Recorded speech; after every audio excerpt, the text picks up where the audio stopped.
We're talking with Denver heavyweight champion Ron Lyle, and he had a technical knockout a couple of nights ago in Las Vegas, Nevada. How did this happen? Well, I stopped him in the 7th, and I started punching to his body the first 5 rounds, and 6th and 7th round, well, the shots was pretty easy, so I went up to his head, I understand that you're undefeated now. Is this true, or how did they arrive at this now? Yes, it's true. I had 7 fights, 7 wins. You've never been beat by anybody?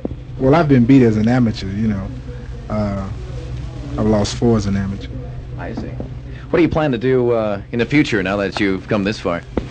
Well, I plan to keep going, be the heavyweight champion of the world. That's my goal, How's your training going in New York City, is that it? Right, well, it's going along pretty good, like over in New York, you have a lot of sparring partners, guys that know the game, and you can learn from them by working with them, and I'm looking forward to getting back to the city, I was born in Dayton, Ohio, but I was raised here in Denver, I see. Well, we'll miss you here in Denver if you go to New York. I miss Denver, I miss Denver quite a bit. What are your plans as far as coming back to Denver in the near future?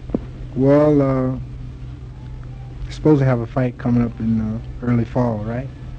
And they haven't named the opponents yet, but it's supposed to be a named fighter, So I'm looking forward to coming back then. What is the difference between pro and amateur fighting since you've been in both now?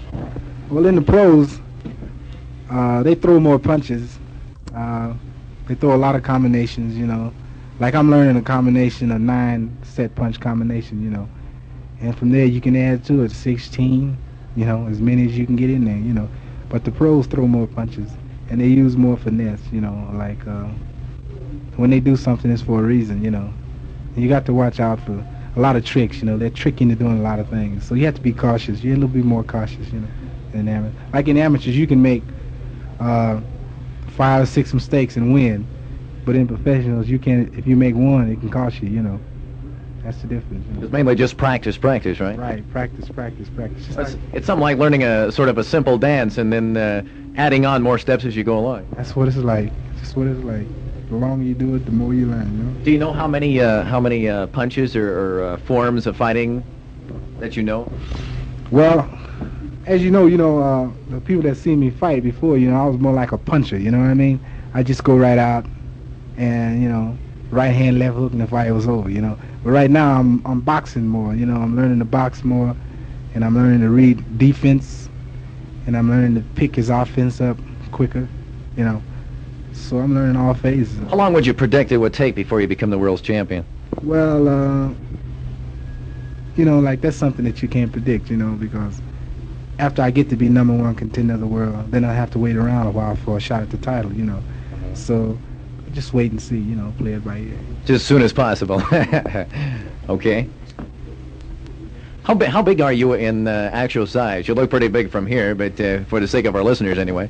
I weigh about 215 right now, 215, I'm 6'3½". And in your amateur status and so forth that you've had before, what titles have you won before?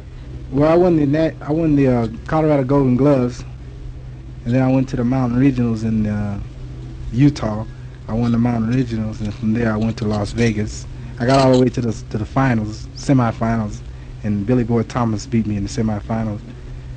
I won the National AAUs, and then I won the North American Championship games, and I won the IBL championships, and then I fought the Russian. I fought in Fort Carson for the Russian eliminations, and I won that. So that made me the heavyweight champion of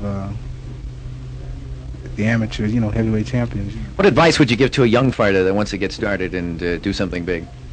Well, I don't like, at this stage of the game, try to give too much advice to youngsters, other than the fact that, just express themselves, whatever they want to do, whatever they feel it, do it, Well, thank you very much for coming down to KDKR Radio, Ron Lyle, and best of luck to you.